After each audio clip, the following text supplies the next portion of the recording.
오늘 본문은 사울이 왕으로 기름 부음 받기 직전까지 과정을 묘사하고 있습니다. 본문의 내용은 대략 이러합니다. 사울의 아비 기스가 암나기들을 잃어버린 후에 사울이 그것을 찾으러 나섰다가 사무엘을 만나는 과정을 기록하고 있습니다. 사무엘과 한 종이 잃은 암나기들을 찾아 나서며 이러저러한 우여곡절을 겪으면서 사무엘을 만나 사울이 왕으로 기름 부음을 받게 되는 내용이 이 사무엘상 9장과 10장 1절에 기록되어 있습니다. 이런 일련의 과정 속에서 우리는 한 가지 중요한 진리를 발견할 수 있습니다. 대략적으로 9장 전체를 통해서 이 진리가 발견된다고 말할 수도 있고, 보다 뚜렷하게는 1절부터 14절까지 내용을 통해서 이 진리가 발견되는데, 오늘 본문 속에 그 발견되는 진리는 이것입니다. 하나님의 섭리의 손길은 인생의 세세한 부분까지 미쳐서 역사를 이루신다는 것입니다. 하나님의 섭리의 손길은 우리 인생의 세세한 부분까지 미쳐서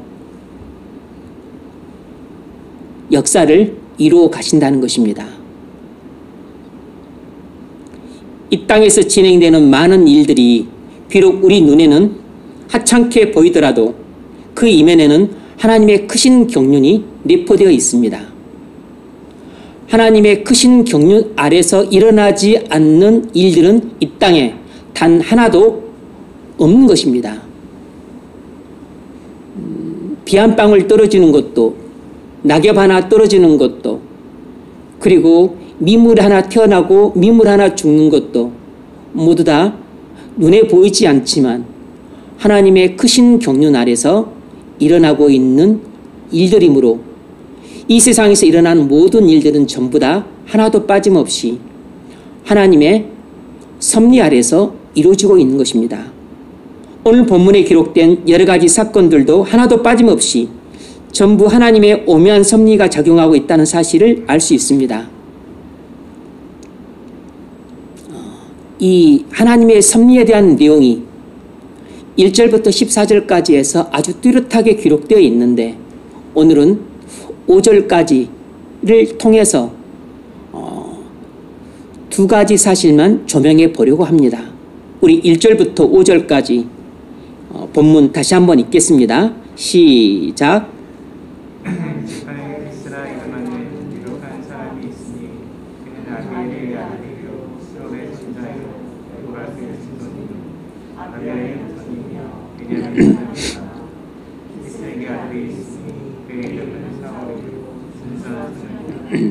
이스라엘 자손에게 그보다 더 준수한 자가 없고 키는 모든 백성보다 어깨 이만큼 더 컸더라. 사울의 아버지 기스가 암나기들을 잃고 그의 아들 사울에게 이르되 너는 일어나 사울을 데리고 가서 암나기들을 찾아라 하니 그가 에브라임 산지와 사리사 땅으로 두루다녀 보았으나 찾지 못하고 사위 땅으로 두루다녀 보았으나 그곳에는 없었고 베냐민 사람의 땅으로 두루다녀 보았으나 찾지 못하니라. 그들이 숫단에 이르되 사울이 함께가 더 사울에게 이르되 돌아가자 내 아버지께서 암나기 생각은 고사하고 우리를 위하여 고생하시오라. 아멘. 이 5절까지에는 크게 두 가지 내용이 기록되어 있습니다. 첫 번째는 뭐냐면 사울의 출신 가문과 외모와 성품이 기록되어 있습니다.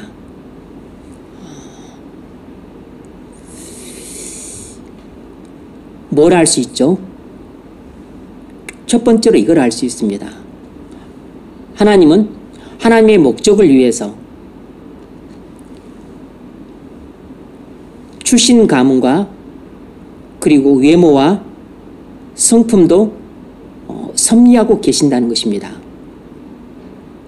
하나님은 우리의 출신 가문과 그리고 또 외모와 성품까지도 친히 섭리하고 계세요. 하나님은 사울을 이스라엘 초대 왕으로 세우시기 위해서 첫 번째로는 이스라엘 지파 중 가장 작은 베냐민 지파의 유력한 가문에서 출생하게 하셨습니다. 그래서 사울이 왕으로 세움받을 때 겸손한 마음으로 세움받게 하셨어요. 또 사울에게 큰 키에 준수한 외모를 주심으로써 외관상 사람들의 호감을 사게 하셨습니다. 그리고 세 번째로는 그의 성품에 관한 내용인데 하나님은 사울에게 효성과 그리고 성실성이라고 하는 성품을 주셨습니다. 그의 아비 기스가 암나기들을 잃어버리고 사울에게 찾아오라고 명했을 때 사울은 즉시 순종해서 종을 데리고 나가서 그의 고향 기브아를 떠나서 에브라임 산지 일대를 휘젓고 돌아다니면서 40km 이상 암나기들을 찾으러 수색하며 돌아다닐 정도로 그렇게 아버지 말에 순종하고 그리고 맡은 바 일을 성실하게 감당하기 위해서 책임을 다하는 모습을 볼 수 있는데 우린 여기서 사울의 효성과 성실성을 볼 수 있습니다.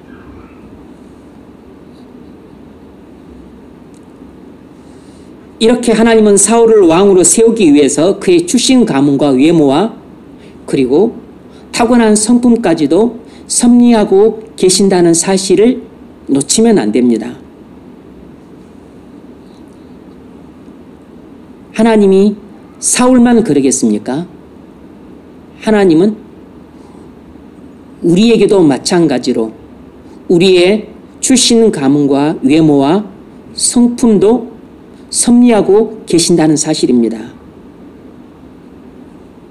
여러분이 여러분 집안에 여러분 부모의 자녀로 태어나고 여러분의 현재 키와 용모를 갖고 그리고 타고난 성품과 기질이 현재와 같은 것은 여러분 마음에 들 수도 있고 안 들 수도 있지만 하나님께서 분명한 계획을 가지고 행하신 일입니다. 그 계획의 전무를 우리가 다 알 수는 없으므로 죽는 날까지 오묘한 일에 속한 것이 될 것이지만 확실한 것은 하나님께서 분명한 계획을 갖고 행하신 일이라는 것입니다.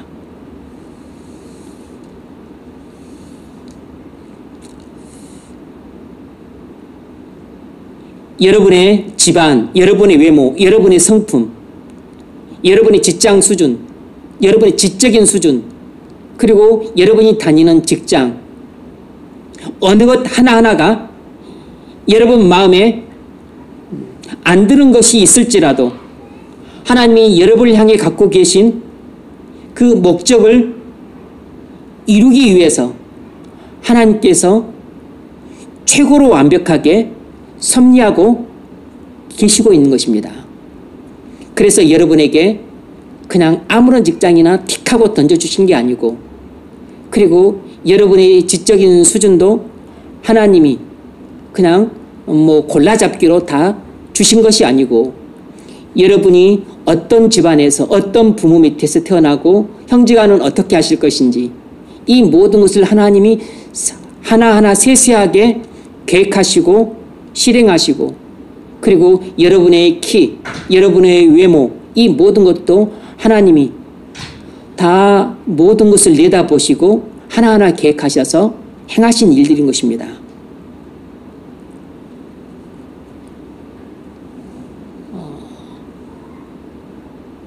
그런 점을 하나님은 로마서 11장 29절에서 이렇게 말했습니다. 하나님의 은사와 부르심에는 후회하심이 없느니라. 하나님의 은사와 부르심에는 후회하심이 없다는 것입니다. 달리 말하면 하나님의 섭리는 최고로 완벽하다는 것입니다. 그래서 하나님이 아차 이건 실수했네. 아이고 이건 빠뜨렸네. 아이고 이렇게 했으면 안 됐을 텐데 이런 일이 하나도 없다는 것이에요. 하나님이 우리를 위해 하신 일들 중에는 후회할 만한 일이 하나도 없을 정도로 완벽하게 섭리하고 계신다는 사실입니다. 하나님의 은사와 부르심에는 후회하심이 없는 것입니다. 우리는 연약하고 부족하고 어리석기 때문에 우리가 하는 일들은 너무나 실수가 많아요. 그래서 우리가 하는 일들을 뒤돌아보면 후회할 구석들이 너무너무 많습니다. 그런데 하나님은 우리와 달라서 하나님이 하시는 일에는 후회할 만한 것이 하나도 없을 정도로 완벽하게 섭리를 하고 계신 것입니다.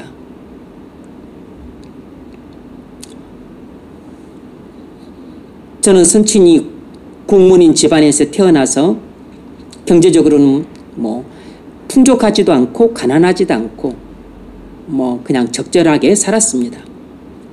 형들이 가끔씩 사고를 쳐서 부모님이 힘들어 하기도 하셨어요.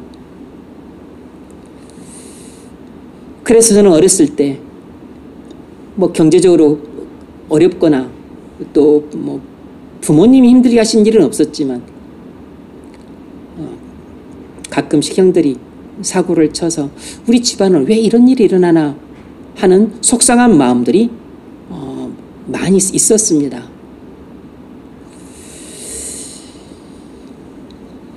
그래서 집안에 대해서 불만이 있었어요. 부모님에 대해서는 불만이 없었지만 외모에도 불만이 많았습니다. 내 키는 왜 이렇게 크지 않나?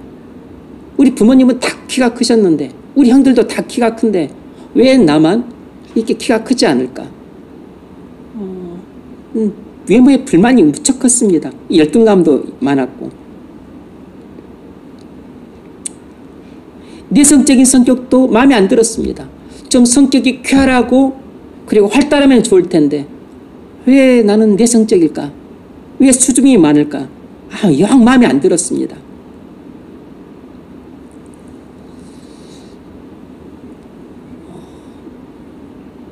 뭐 지적인 수준도 뭐 그렇게 낮은 것은 아니었지만 수리 능력이 부족해서 이과 가기에는 적합지 않다는 것을 금방 알았습니다.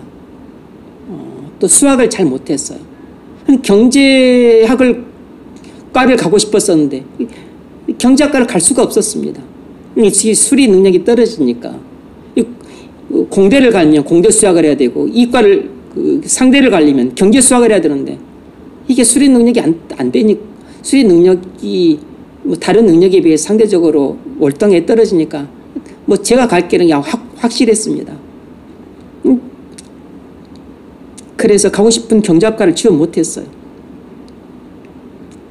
제가 목사가 되어서 목회를 하는 데 있어서 최소한 말할 수 있는 건 제 집안이나 외모나 성품이나 지적 수준이나 성장 환경이 어려움을 주어서 제가 목회를 하는 데 있어서 지장을 주는 건 하나도 없다는 사실이에요.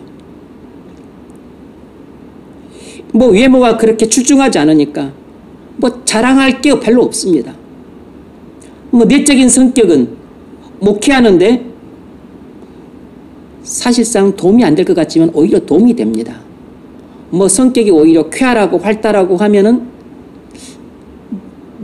뭐 반드시 그런 건 아닐지라도 오히려 정치하는 데 관심을 갖고 사람들 만나고 사귀는 것 좋아하고 오히려 막 또 설교를 하거나 뭐 할지라도 그냥 조금 약간 과장되게 뭐 제스를 취하고 말을 하고 뭔가 또 호탕하게 호방하게 뭐 그렇게 설교를 하려고 하는 뭐 그런 경향이 있을 수 있는데 뭐 내성적이니까 뭐 별 그런 데 관심도 없고 그리고 또 그렇게 할 수도 없고 또 그렇게 하고 싶지도 않고 또 사실상 그렇게 해서도 안 돼요. 저는 그렇게 하는 설교 아주 그냥 질색입니다. 아주 그냥 닭살이 돋을 뿐만 아니라 전혀 은혜도 안 돼요.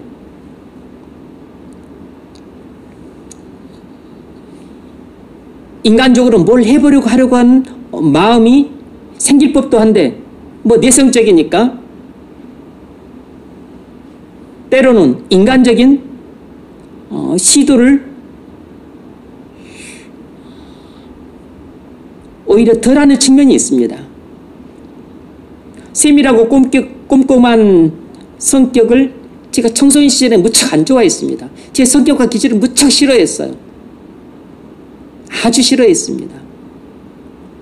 그런데 오히려 목사로서 목회를 하니까, 그리고 나중에 지금 커서 이제 성장해서 보니까 세밀하고 꼼꼼한 성격이 저는 무척 도움이 되고 저는 무척 좋다고 생각합니다. 뭐 대충하고 덜렁대고 엉성하게 하고 그런 거 목회하는데 아주 도움 안 돼요. 첫 번째로 성경을 읽고 묵상하고 연구하는 데 있어서 아주 정교하게 하고 세밀하게 하고 깊이 탐구하고 그리고 몰두하고 하는 거, 그건 아주 좋은, 성경을 묵상하고 연구하는데 아주 좋아요. 아주 좋은 성격이라 저는 무척 흡족해합니다. 일반적으로 일을 할 때도 뭐 보고서 하나 쓴 거라든지 일하는 걸 하나 보면 대충 얼렁뚱땅 하는 거, 일은 절대 그렇게 하면 안 돼요. 그러면 일을 제대로 할 때까지 2번, 3번, 5번을 해야 돼요. 왜 일을 그런 식으로 합니까? 그 일은 그런 식으로 하면 어떤 회사, 어떤 직장에서도 그건 인정 못 받아요. 일을 하려면 철저하고 꼼꼼하고 그리고 확실하게 해야죠. 아니 여러분, 옷이든 자동차든 로켓이든 뭐 기계든 엉성하게 일을 해가지고 제대로 만들어진 물건이 어디 있습니까? 이 공기청정기 하나, 마이크 하나, 의자 하나라도 대충 만들어가지고는 절대 좋은 물건 못 만들어요. 의자 하나를 만들더라도 뭐 하나 이렇게 거칠게 나온 것 없이 사포질을 제대로 해야죠. 깔끔해서 만졌었을 때, 그래서 손에 가시가 이렇게 박히거나 아니면 찢기거나 하는 일들이 일체 없어야죠. 만드는데 겉 테두리도 까칠한 부분이 없어야 애들이 손을 닿았을 때 거기 쓸리지 않고 상처가 안 나죠. 마이크를 만들 때 제대로 만들어야 하울링도 나지 않고 그래야지 상질의 좋은 물건을 만들죠.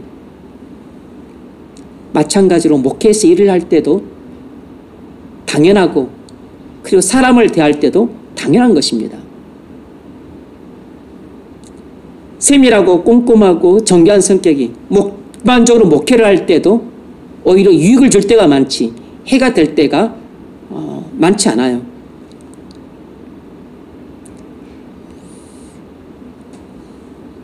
여러분의 소명이 무엇입니까? 여러분을 향한 하나님의 계획이 무엇인지를 찾으셨습니까? 그게 중요합니다. 그걸 찾으셔야 돼요.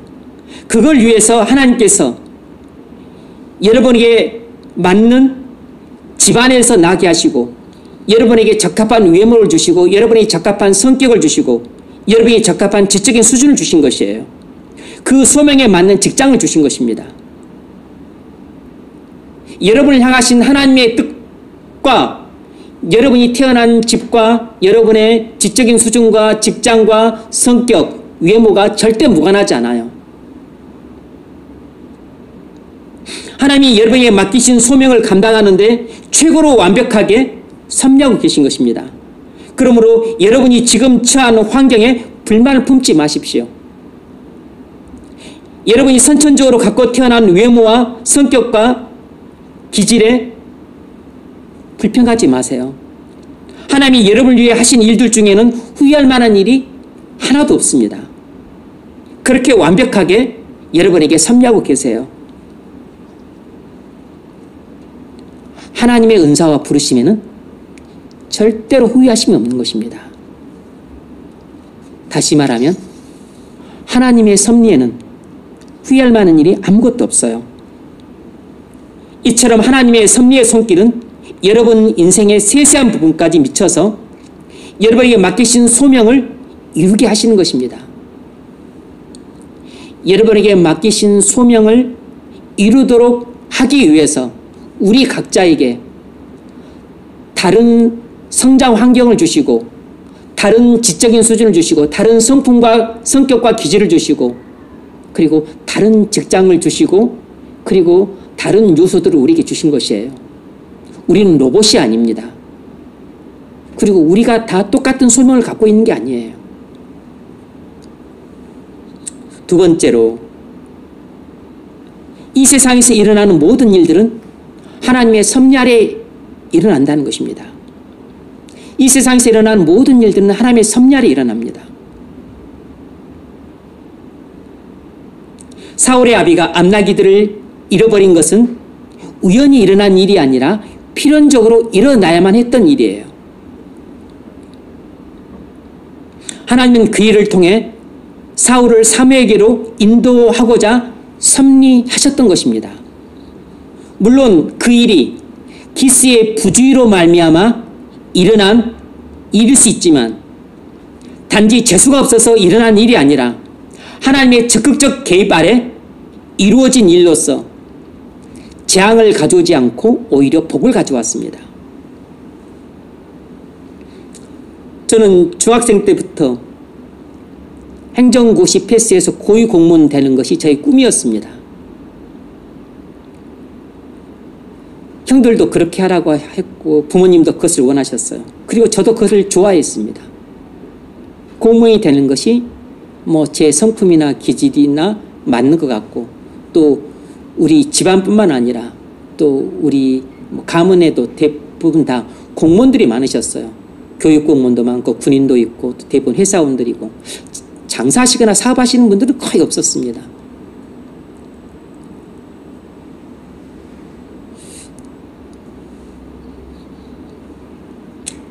저는 재수를 할 때 법대를 가려고 했는데 그때 결핵이 걸려서 공부를 제대로 못했어요. 그래서 점수가 안 나왔습니다. 법대를 가기에는 위험했고 근데 뭐 제가 또 철학 쪽에 관심이 많았기 때문에 행정고시 준비하는 데는 뭐 별 상관없다 생각해서 제가 좋아하는 철학과로 갔어요. 상대적으로 법대에 비해서 공부에 대한 부담감이 적었기 때문에 어떤 유익이 있었냐면 그때 제가 이제 신앙생활 2년 차였기 그때 신앙생활 이제 대학 진학해서 신앙생활 2년 차였었는데 그때 하나님이 한창 은혜를 주신 때였기 때문에 저는 마음껏 성경을 묵상을 했습니다. 학교 도서관에서 시간 나면 성경을 펼치고 성경을 읽고 묵상을 했어요. 뭐 신앙생활 2년 차니까 뭘 얼마나 알겠어요. 하지만 하나님께서 뭐 신앙생활 1년 차부터 은혜를 주셔서 성경을 꾸준히 읽게 하시고 또 묵상을 아주 달콤하게 하게 하셔서 성경을 마음껏 묵상하게 하셨습니다. 그래서 시간 가는 줄 모르고 그냥 3시간이고 5시간, 7시간이고 그렇게 묵상하게 하셨어요. 그러면서 꿀송이처럼 단 성경을 맛보고 그리고 이제 그렇게 은혜를 받으니까 뭐 새벽에 기도 가는 것이 자연스럽게 이루어졌습니다. 누가 가라고 등 떠민 적도 없고 가라고 말한 적도 없지만 그냥 새벽에 일어나서 기도를 가고 그리고 기도도 뭐 대충 적당히 하고 오지 않고 뭐 그때도 신앙생활 2년 차에 불과했지만 그냥 가서 항상 제가 맨 나중에 나왔어요. 문 닫고. 그리고 기숙사에 있었을 때는 근 30분을 산에서 내려와서 학교 앞에 있는 교회에 가서 또 기도하고 또 다시 또 30분을 또 걸어서 올라가고 그런 생활이 너무 즐거웠습니다. 그리고 교회 가서는 또 성경 공부를 신나게 배우고 그리고 또 예배 때마다 은혜를 안 받는 때가 없었습니다. 뭐 복음이 아니어도 뭐 그냥 주일 예배 때는 예배대로 은혜를 받고 또 뭐 청년부 예배 때는 청년부 예배 때 은혜 받고 수련회 때는 수련회 때 그리고 그냥 또 수시로 기도회나 말씀 묵상 가면 또 그때도 엄청나게 은혜를 받았습니다. 그리고 또 책 읽고 법대를 갔더라면 공부에 대한 부담감이 무척 커서 그렇게 하기 쉽지 않았을 텐데 다행히 문과를 가서 공부에 대한 부담감이 뭐 그렇게 크지 않았기 때문에 마음껏 하나님 앞에 나가는 신앙생활에 전심전력을 기울일 수 있었어요. 그때 제 신앙이 우죽순처럼 그렇게 빠르게 자랐습니다.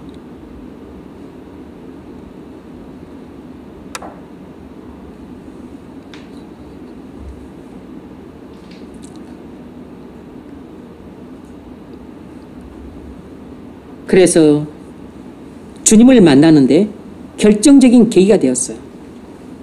지금 제가 목회하는 데 있어서 그때 시간들이 지금도 저한테 얼마나 많은 유익을 주고 있는지 모릅니다. 아마 제 죽을 날까지 평생 동안 그 유익을 계속해서 줄 겁니다. 지금 되돌아볼 때 결핵에 걸려 법대 진학 못하고 철학과 가서 마음껏 성경을 묵상하고 새벽에 주님 만나고 20대 후반의 젊음을 불태울 수 있었던 것은 전부 하나님의 섭리 아래서 벌어진 일이라는 것을 이제서 깨닫게 되는 것이에요. 그러니까 지금 여러분에게 일어나는 어떤 안 좋은 일들, 재수없게 보이는 일들, 이렇게 슬픈 일이 일어나다니 하는 일들이 지금 당장에는 내 눈에 안 좋게 보이지만 그것이 어떻게 내게 어떤 유익을 주고 어떤 도움을 주고 어떤 복이 될지는 나중에 시간이 한참 지나봐야 아는 것입니다. 그래서 하나님의 섭리의 전모를 우리는 이 유한한 인생을 사는 동안에는 알 수가 없어요. 하나님의 섭리의 전모를 우리는 이 유한한 인생을 사는 동안에 알 수가 없는 것입니다. 그럼 뭘 어떻게 해야 됩니까? 하나님이 사랑하시는 나에 대해 하시는 하나님의 섭리는 하나도 버릴 것이 없는 최고로 완벽하게 좋은 섭리다 라는 믿음으로 바라보는 것이 최선이에요. 하나님께서 지금 내게 하고 계신 섭리가 이것이 좋은 것인지 나쁜 것인지 당장에 알 수가 없어요. 10년이 지난다 그래서 모두 다 알 수 있는 것도 아닙니다. 20년, 30년이 지나면 알 수 있는 것들도 꽤 생기지만 그러나 전모를 알 수 있는 게 아니에요. 죽을 때까지 그 전모를 다 알 수는 없는 것입니다. 왜냐하면 하나님이 지금 내게 행하신 일들이 내가 죽고 나서 50년 뒤에 죽고 나서 우리 자식들에게 나타나고 우리 손주들에게 그리고 우리 가문 대대로 나타난 것들도 꽤 많기 때문에 지금 내 눈에 보이는 것들이 하나님의 섭리의 전모가 아닌 것이에요. 하나님의 섭리의 일부분에 지나지 않는 것입니다. 그런데 우리는 그걸 모르고 내게 일어나는 안 좋은 일들만 보고서 내가 이렇게 하나님께 믿음으로 순종했는데 하나님이 내게 고작 갚아주시는 것은 7밖에 안 되나? 너무 서운하다. 이거 배신감 느끼는데 하나님이 내게 어떻게 이러실 수 있나? 이렇게 생각하고 판단하는 것은 너무나 시야가 좁은 것입니다. 너무 근시안인 것이에요. 하나님의 섭리에 대해서 생각을 안 하고 있는 것입니다. 10년이 지나고 20년이 지나고 30년이 지나고 세월이 지나면 하나님이 왜 내게 이런 일을 하셨는지 나중에서 깨닫는 경우들이 많이 있어요. 그러므로 지금 당장에는 하나님이 내게 행하신 일들이 왜 일어났는지 이해를 못하더라도 우리는 믿음으로 그 일을 바라보는 눈이 있어야 돼요. 왜 이 일이 지금 내게 일어난지 내가 그 이유를 모르고 이것이 도대체 나한테 무슨 유익이 될지 난 모르지만 그럼에도 불구하고 그것은 반드시 하나님을 사랑하는 자인 내게는 합력하여 선을 이룰 것이다 라고 믿음으로 받아들여야 되는 것입니다. 그것이 믿음이에요. 제가 22살 때 선친이 돌아가시고 29살 때 모친이 돌아가셨습니다. 다 성년이 되긴 했지만 아직 20대이기 때문에 부모님이 비교적 일찍 돌아가신 관계로 전 자연스럽게 세상에 믿고 의지할 사람이 아무도 없었습니다. 물론 형제간들이 있었고 형님들이 뭐 또 자상하게 신경 써 주긴 하셨지만 그러나 형님과 부모님은 비교할 바가 못 되는 거죠. 형제간을 믿고 의지한다는 것은 그 말이 안 됩니다. 그래서 형제간이 있었지만 거의 사고무친한 상태였기 때문에 제가 믿고 의지할 리가 아무도 없어요. 그러므로 제가 믿고 의지할 분이 주님 한 분밖에 없는 것입니다. 환경적으로 그렇게 됐기 때문에 그것이 자연히 주님만 바라보고 그리고 주님만 매달리고 주님께 모든 것을 맡기고 그리고 주님께 부탁하고 구하고 주님만 바라보고 사는 인생이 될 수밖에 없었어요. 그래서 오히려 부모님이 일찍 돌아가신 뭐 조실부모한 것은 아니지만 일찍 돌아가신 것이 오히려 제가 신앙이 더 빠르게 자라고 강해지고 견고해지는데 오히려 큰 위익이 되었습니다. 부모님이 일찍 돌아가신 것은 너무 슬픈 일이지만 그러나 도리어 그것이 제 신앙 성장에는 큰 도움이 되도록 하나님이 섭리하셨다는 사실만큼 부인할 수가 없어요. 제가 결핵에 걸려 원하는 학과를 못 가고 부모님이 일찍 돌아가신 일 모두 제가 원치 않은 일들이었지만 무척 속상하고 슬픈 일들이었지만 결과적으로 제 믿음이 성장하고 그리고 오늘날 제가 목회하는데 크든 작든지 간에 도움을 많이 주었지 해가 된 것은 하나도 없습니다. 왜 이렇게 재앙처럼 보이는 일들이 오히려 복이 되었죠? 하나님이 분명한 목적을 갖고 제 인생의 모든 일들을 섭리하고 계셨기 때문입니다. 하나님을 사랑하는 자, 곧 그 뜻대로 부르심을 입은 자들에게는 모든 것이 합력하여 선을 이루느니라.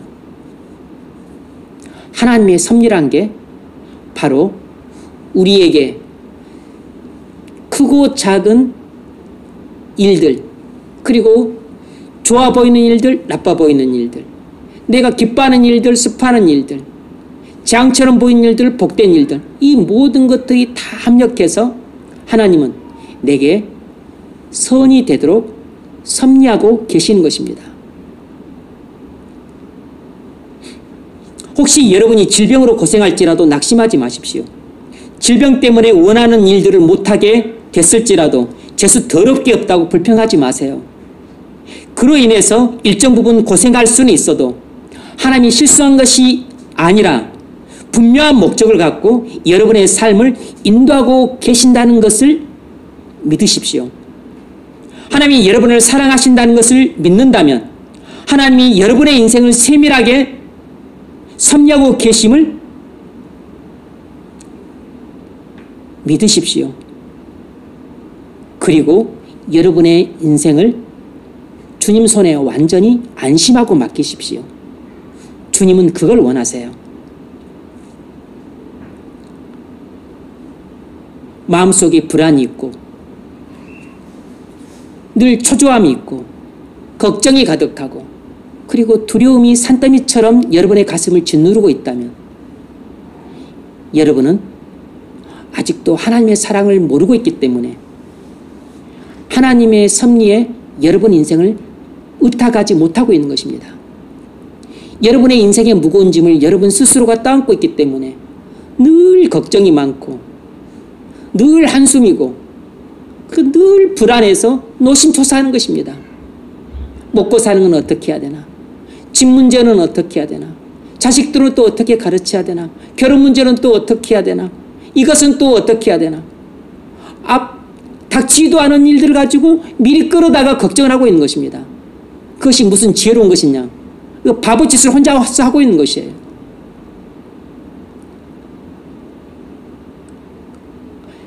미래의 일을 끌어다가 먼저 그렇게 생각하고 걱정할 필요가 없어요. 그건 세상 사람들이 살아가는 가장 미련한 방식입니다. 그래서 세상 사람들은 돈이 많든 쥐가 높든 낮든 관계없이 세상 사람들 마음속에는 항상 걱정이 많고 불안이 많고 두려움이 많은 것이에요. 성도는 부자든 가난하든 쥐가 높든 낮든 나이가 많든 적든지 간에 성도의 마음속에는 걱정이 없고 불안이 없고 두려움이 없는 사람인 것입니다. 그건 돈이 많아서가 아니고 쥐가 높아서가 아니고 그리고 형편이 좋아서가 아니에요. 믿음으로 사는 사람 마음속에는 걱정이 없고 불안이 없고 두려움이 없는 것입니다. 왜냐하면 우리가 해야 될 걱정은 믿음으로 순종하지 않는 것을 걱정해야 될 뿐인 것이에요.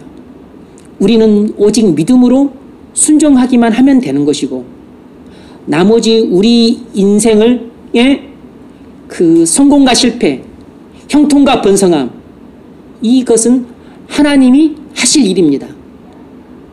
우리가 우리 인생을 성공하게 할 수도 없고 또 실패하게 할 수도 없고 우리가 우리 인생을 흥하게 할 수도 없고 망하게 할 수도 없어요. 우리 가정을 평안하게 할 수도 없고 그렇다고 해서 우리 가정을 번성하게 할 수도 없어요. 그냥 우리는 하나님이 우리에게 명하신 일을 믿음으로 순종하기만 하면 되는 것입니다. 그러면 하나님이 우리 인생을 형통하게 하는 것도 하나님이 하실 일이고 우리 가정을 번성하게 하시는 것도 하나님이 하실 일이고 우리 직장 문제를 해결하실 분도 하나님이 하실 일이에요.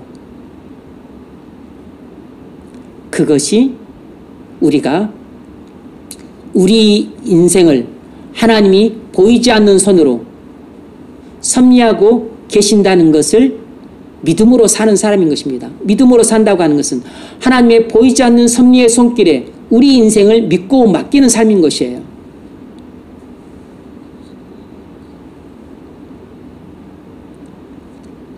여러분의 결혼이 지연되는 것을 불안해하지 마십시오.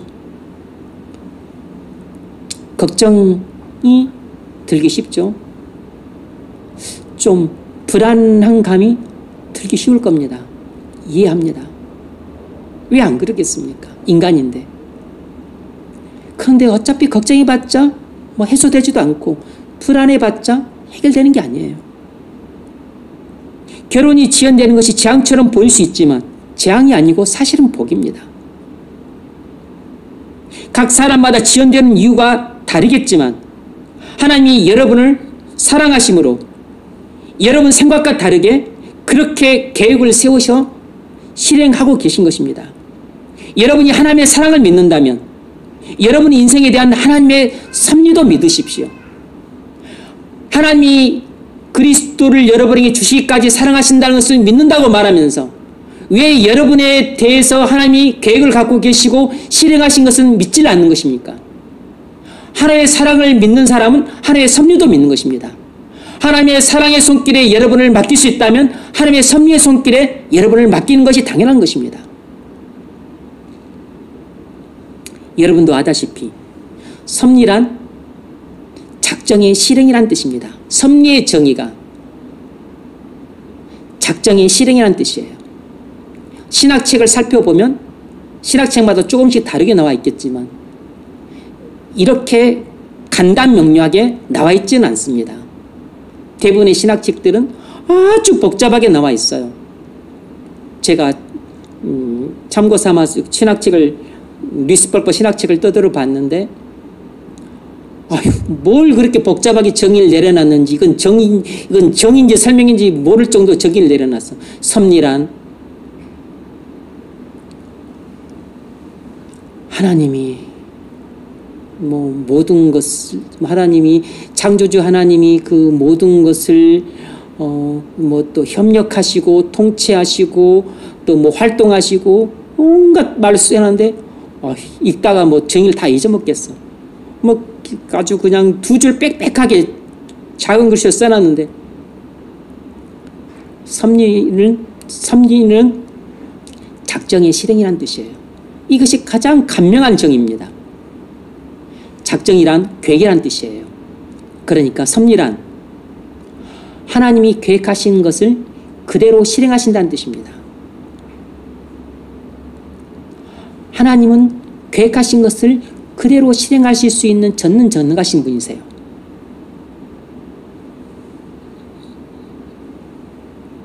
하나님이 여러분을 사랑하심으로 여러분의 인생을 최고로 아름답게 계획하셔서 그리고 최고로 완벽하게 실행하고 계신 것입니다. 그러므로 걱정한다는 게 이상한 것이에요. 불안에 떤다는 것이 그 정신병자인 것입니다. 두려움에 떤다는 것이 그 완전 그 불신자인 것입니다. 하나님이 우리를 사랑하셔서 자신의 생명을 친히 십자가에서 주실 정도로 우리를 사랑하신다는 것을 믿는 성도는 하나님이 보이지 않는 손길로 우리의 인생을 아주 세밀하게 계획하셔서 그리고 계획하신 대로 그것을 완벽하게 실행하고 계신다는 이 하나님의 섭리를 완전히 믿어야 됩니다. 그리고 이 하나님의 이 섭리의 세세한 손길이 얼마나 완벽한지 그것에 여러분의 인생을 맡겨도 충분하다는 그 믿음이 있을 때 우리는 안심할 수 있는 것입니다. 내게 무슨 일이 일어나도 안심할 수 있는 것이에요. 이사야서 41장 10절 두려워 말라 내가 너와 함께함이니라 놀라지 말라 나는 내 하나님이 됨이니라 내가 너를 굳세게 하리라 참으로 너를 도와주리라 참으로 나의 의로운 오른손으로 너를 붙들리라. 하나님의 섭리란 이런 것입니다. 하나님이 자신의 오른손으로 우리를 붙들고 계신 것입니다. 그것이 섭리예요. 섭리. 하나님은 주무시다가 까딱해서 실수하고 아이고 졸다가 해야 될 일을 깜빡 잊고 안 하고 그러신 분이 아니시라고. 하나님은 졸지도 아니하시고 주무시도 아니하시고 우리를 사랑하심으로 우리를 위해서 최고로 아름다운 계획을 세우시고 그리고 그 아름다운 계획을 최고로 완벽하게 실행하고 계신 것입니다. 여러분 집안에 안 좋은 일이 생기더라도 낙심하지 마십시오. 예기치 않은 사고가 나든지 경제적인 큰 손실이 생길지라도 너무 괴로워하고 그리고 슬퍼하지 마세요. 당장에는 큰 고통과 슬픔이 있겠지만 시간이 지나고 나면 도리어 위기 되었음을 알게 됩니다. 어느 정도 시간이 지나고 나면 하나님의 섭리의 손길이 조금 보이기 마련이에요. 아, 하나님이 이런 목적을 갖고 이렇게 섭리하셨구나 라고 알게 되면 하나님에 대한 신뢰가 더 깊어지게 됩니다. 그러므로 지금 당장 눈에 보이는 것이 전부가 아니고 이 눈에 보이는 것을 근거로 해서 판단하는 내 판단이 맞는 것이 아닌 것입니다.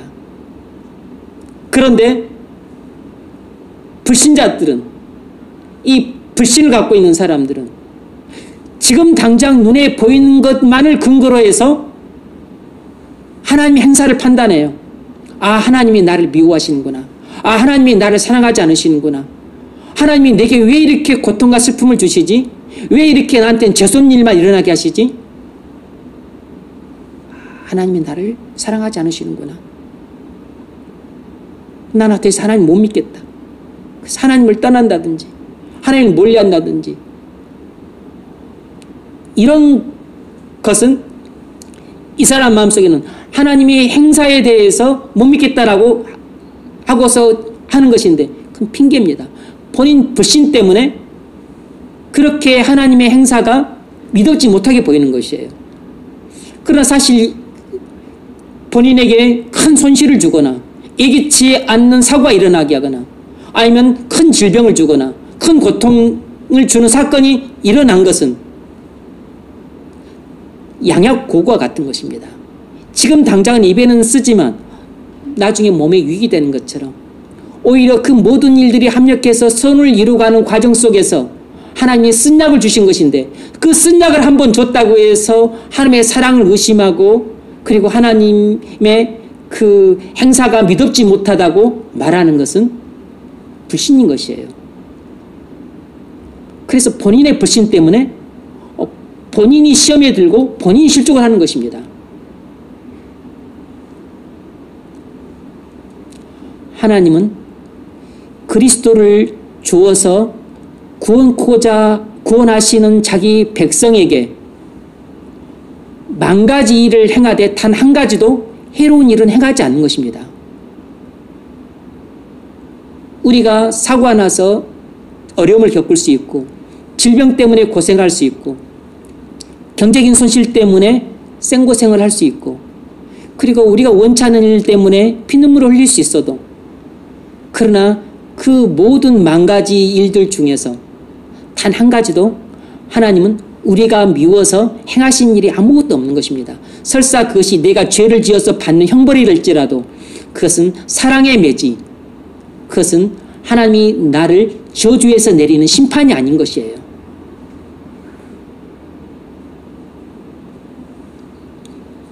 여러분 집안에 일어나는 모든 일들은 하나님이 세세하게 섭리하고 계십니다. 여러분 부모님에게 뜻하지 않는 사고가 날지라도, 여러분 가정에 예기치 않는 재앙 같은 일이 발생할지라도, 그 때문에 낙심하고 좌절하고 그리고 마음이 무너져 내려서 쭉 처져 있지 마세요. 그건 여러분이 하나님의 섭리를 이해를 못해서 그런 것입니다. 하나님은 만 가지 일들을 다 합력해서 선을 이루시되, 지금 당장 그렇게 하시는 것이 아니고 여러분 인생 전체를 걸쳐서 선을 이루시고, 그리고 여러분 인생뿐만 아니라 여러분의 자녀손들, 후대까지 다 합력해서 선을 이루고 계신 것입니다. 예전에 한 목사님이 이렇게 말씀하셨어요. 자신이 30대 중반에 큰 교회 붕의 강사로 가서 아주 그냥 고급 호텔에서 머무는데, 내가 30대 중반에 이렇게까지 잘 나가도 되나 생각하는데 눈물이 나더라는 것입니다. 그건 자기가 잘나서 그런 게 아니고,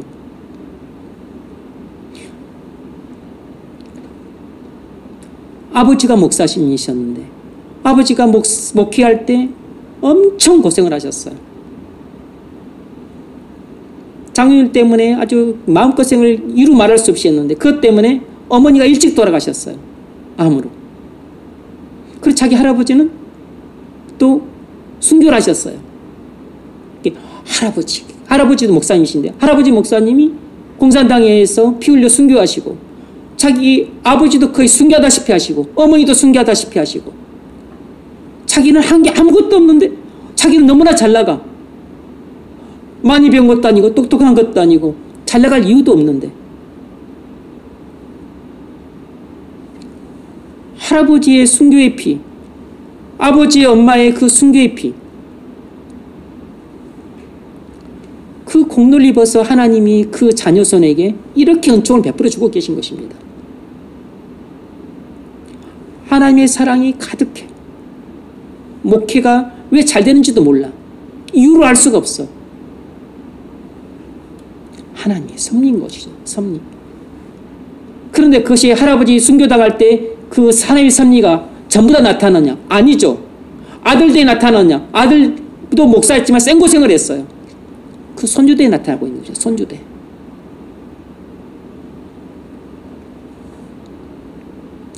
여러분이 직장에서 무슨 일이 생기더라도 그것 때문에 낙심하고 실족하지 마십시오. 여러분이 직장에서 승진해서 누락되더라도, 아니면 여러분이 불이익을 겪더라도, 아니면 여러분이 뜻하지 않게 실직을 할지라도 그것 때문에 괴로워하고 하나님 원망하지 마십시오. 하나님의 거대한 섭리의 손길 아래서 다 이루어지고 있는 일들입니다. 하나님을 믿으니 또 나를 믿어라. 하나님을 믿으십시오. 그리고 무엇보다 자신의 생명을 아낌없이 주시기까지 사랑하시는 주님을 믿으세요. 우리나라에서 수많은 일들이 일어납니다. 보면 대부분 안타까운 일들이고 속상한 일들이 훨씬 많아요. 즐겁고 기쁜 일들은 별로 없습니다.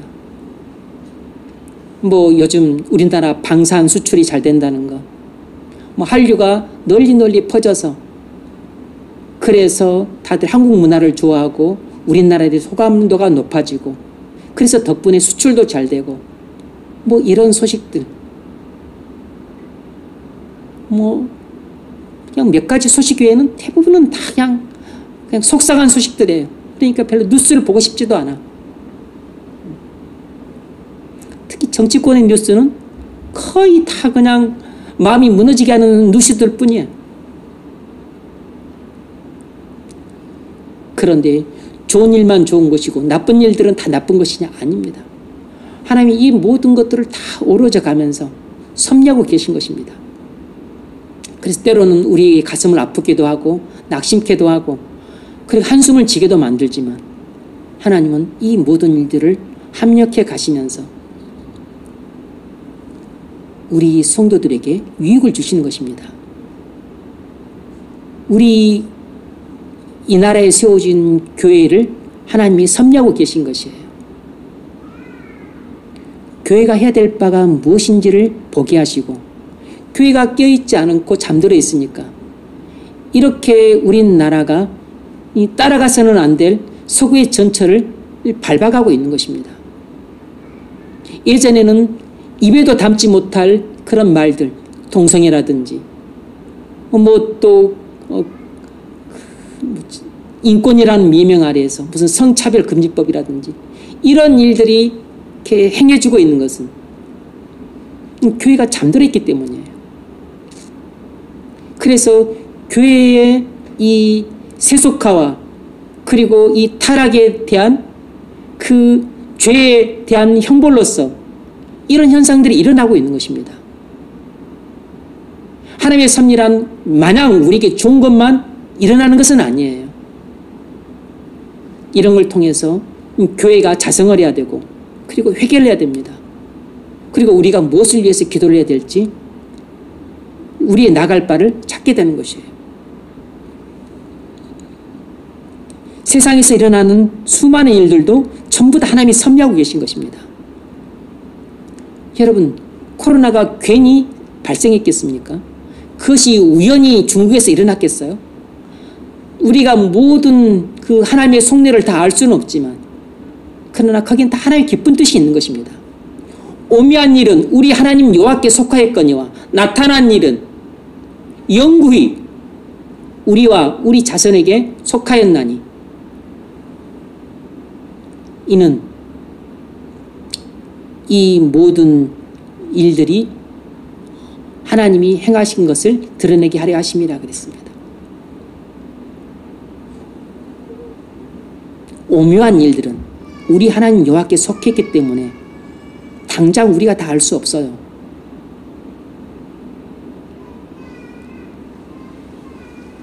하나님의 섭리로 드러난 일들만 우리가 보게 되는데 그 속에 무슨 하나님의 계획이 담겨 있는지 우리가 다 모릅니다. 하나님의 뜻을 전부 다 알 수가 없어요. 우리는 당장에 조금만 추측할 수 있는 것이고 나중에 시간이 지나봐야 이 돌돌이 짝짝짝 맞아가는 것을 보면서 하나님의 섭리를 훗날에야 조금 알게 되는 것입니다. 이것이 이 세상의 타락과 그리고 탐욕에 대한 하나님의 심판의 일환이구나 라는 것을 알게 되고 그리고 교회가 잠들어 있고 깨어있지 못하고 그리고 전도와 선교에 불이 꺼져버리고 죽어있는 것에 대해서 하나님이 경종을 울리고 계시는 것이는구나 이런 것들을 어렴풋하게나마 보고 있는 것입니다.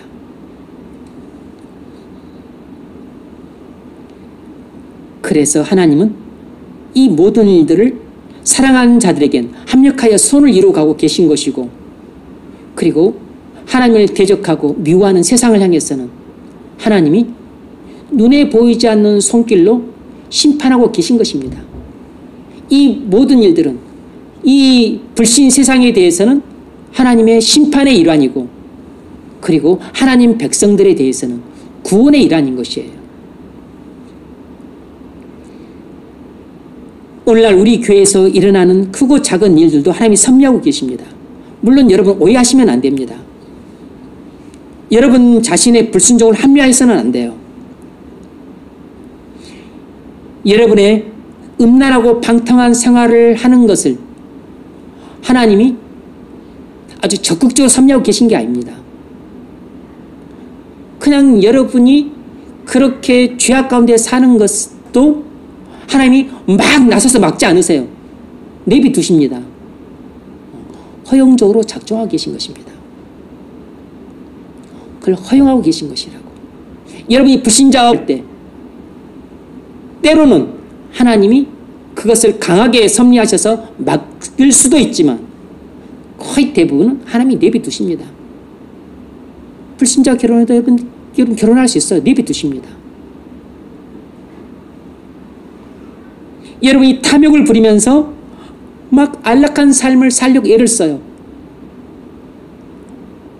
그래야 행복할 것처럼. 그럼 그렇게 살 때 하나님이 막 앞에 서서 못해! 이렇게 막으실까요? 아니, 안 합니다. 그렇게 탐욕을 부리도록 내비두시고 그렇게 안락한 삶을 살도록 내비두세요. 여러분의 불순종을 허용하는 방식으로 섭리하고 계신 것이지 하나님이 기뻐하시면서 섭리하고 계신 것은 절대로 아닙니다. 그러면 하나님께서 여러분을 사랑하신다면 나중에 어떻게 하시겠어요?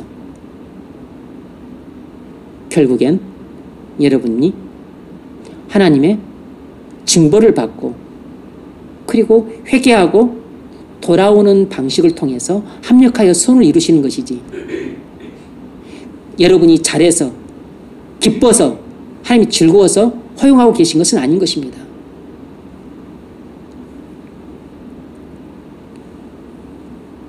말씀을 맺겠습니다. 여러분, 하나님은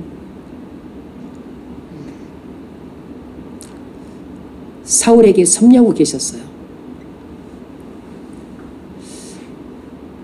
사울의 그 출신 가문과 외모와 그리고 그 성품도 섭리하고 계셨고 그리고 아버지가 암나기를 잃어버린 그 일까지도 다 섭리하고 계셨어요. 그리고 이것들을 섭리하시면서 하나님은 사울을 이스라엘 초대 왕으로 세우기 위한 일련의 이 과정으로 포함시켜서 섭리하고 계셨던 것입니다. 물론 사울은 하나님의 사명자는 아니었습니다. 오해하시면 안 돼요. 그냥 하나님이 일시적으로 그를 들어서 사용하시는 도구였지 우리가 흔히 말하는 소명자는 아니었어요. 그러므로 사울에게 일어난 모든 일들은 합력해서 선을 이룬 게 아닙니다. 이 말은 사울에게는 적용이 안 되는 말이에요. 불신자에게는 적용이 안 되는 말입니다. 오직 신자에게 적용되는 말이고 하나님의 사랑을 받은 자, 하나님을 사랑하는 자에게만 적용되는 말이에요. 여하튼제 간에 하나님은 사울을 이스라엘 초대 왕으로 세우기 위해서 이렇게 섭리하고 계셨습니다. 마찬가지로 하나님은 우리를 사랑하심으로 우리를 섭리하시되 우리의 구원을 이루는 방식으로 섭리하고 계세요. 여러분을 세우는 방식으로 섭리하고 계시고 여러분의 가정을 흥하게 하는 방식으로 섭리하고 계시고 그리고 여러분의 마음과 가정과 직장이 하나님의 나라를 세우는 방식으로 섭리하고 계시고 그리고 주님의 몸된 교회를 부흥케 하는 방식으로 섭리하고 계신 것입니다. 그러므로 당장 우리 눈앞에서 일어나는 크고 작은 일들이 그것이 좋은 일인지 나쁜 일인지 그것이 나를 기쁘게 하는 일인지 슬프게 하는 일인지 이것만 보고서 원망하거나 불평하거나 불만 품거나 그렇게 하는 것은 너무나 시야가 좁은 것입니다. 근시안인 것이에요. 하나님의 섭리의 손길을 볼 줄 알아야 됩니다. 하나님은 보이지 않는 손으로 우리 인생을 섭리하고 계세요. 하나님은 여러분의 인생도 하나님의 보이지 않는 손길로 섭리하고 계십니다. 그래서 여러분에게 맡겨준 소명을 감당할 수 있도록 가장 최선의 길로 인도하고 계십니다. 그런 믿음을 우리가 가진다면 우리에게 어떤 일이 일어날지라도 걱정하지 않고 불안해하지 않고 두려워하지 않을 수 있습니다. 그런 담대한 믿음으로 이 세상을 헤쳐갈 수 있기를 주의 이름으로 축원합니다.